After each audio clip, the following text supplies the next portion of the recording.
ఇంట్లో ఇలాంటి liquids bottles ఉన్నప్పుడు పడేయకుండా ఈ విధంగా రీయూజ్ చేసుకోండి. ఒక అందమైన డెకరేషన్ తయారు చేసుకోవచ్చు. ఇక్కడైతే నేను జెంటిల్ లిక్విడ్ బాటిల్ తీసుకున్నానండి. దీని ప్లేస్‌లో ఏదైనా ఒక లిక్విడ్ బాటిల్ తీసుకోవచ్చు. పైన పేపర్ అయితే రిమూవ్ చేసుకుంటున్నాను. రిమూవ్ చేసుకున్న తర్వాత ఒక స్కెచ్ పెన్ తీసుకొని చూడండి లైన్స్ అయితే ఈ విధంగా వేసుకుంటున్నాను. ఇక్కడ చూపించిన విధంగా ఈ విధంగా లైన్స్ ఇది చాలా చక్కగా డ్రా చేసుకోవాలి. అటు ఇటు సమానంగా డ్రా చేసుకున్నట్లయితే డెకరేషన్ అనేది చాలా అందంగా వస్తుందండి. ఈ విధంగా లైన్స్ వేసుకున్న దగ్గర మనం కట్ చేసుకోవాలి. కత్తినైతే హీట్ చేసుకున్నాను స్టవ్‌లో. ఈ విధంగా కట్ చేసుకున్న తర్వాత చూడండి చాలా చక్కగా ఈ విధంగా మనం కట్ చేసుకోవాలి సమానంగా. ఇప్పుడు చూడండి సైడ్‌లో నేను ఈ విధంగా జస్ట్ ఇలా ట్రిమ్ చేసుకుంటున్నాను. మిడిల్‌లో ఈ విధంగా ఆ హ్యాండిల్ దగ్గర ఈ విధంగా అర్ధానికి కట్ చేసుకుంటున్నానండి.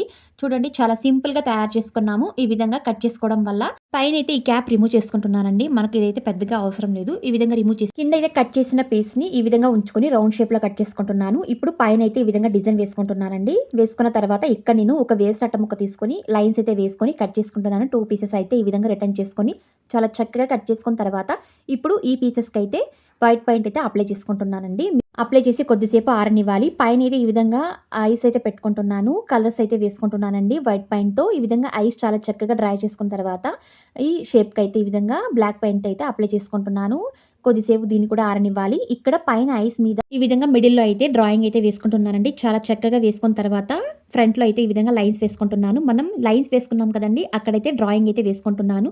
జస్ట్ ఇలా బ్లాక్ పెయింట్‌తో గీతలైతే వేసుకుంటున్నాను. మనం ఎలా డ్రా చేసుకున్నామో తయారు చేసుకున్న తర్వాత కొద్దిసేపు దీనైతే ఆరనివ్వాలి. ఇప్పుడు వైట్ పెయింట్ తీసుకొని డాట్స్ అయితే పెట్టుకుంటున్నాను కాళ్ళ దగ్గర. అలాగే ఈ కింద భాగానికి కూడా ఈ విధంగా డాట్స్ అయితే ఉంచుకోవాలి. కట్ చేసుకున్న ఈ పీసెస్ కూడా బ్లాక్ పెయింట్ అప్లై చేసి కొద్దిగా గమ్ అయితే అప్లై చేసుకుంటున్నాను. అటు ఇటు చివర్లో అంటించుకున్న తర్వాత పైనైతే ఈ పీస్‌ని సెట్ చేసుకుంటున్నాను. ఏం చేయాలో మీకు తెలుసు కదండీ! Like and subscribe. ఎలా ఉందో ప్లీజ్ కమెంట్ చేయండి అండ్ షేర్ చేయండి. Thank you.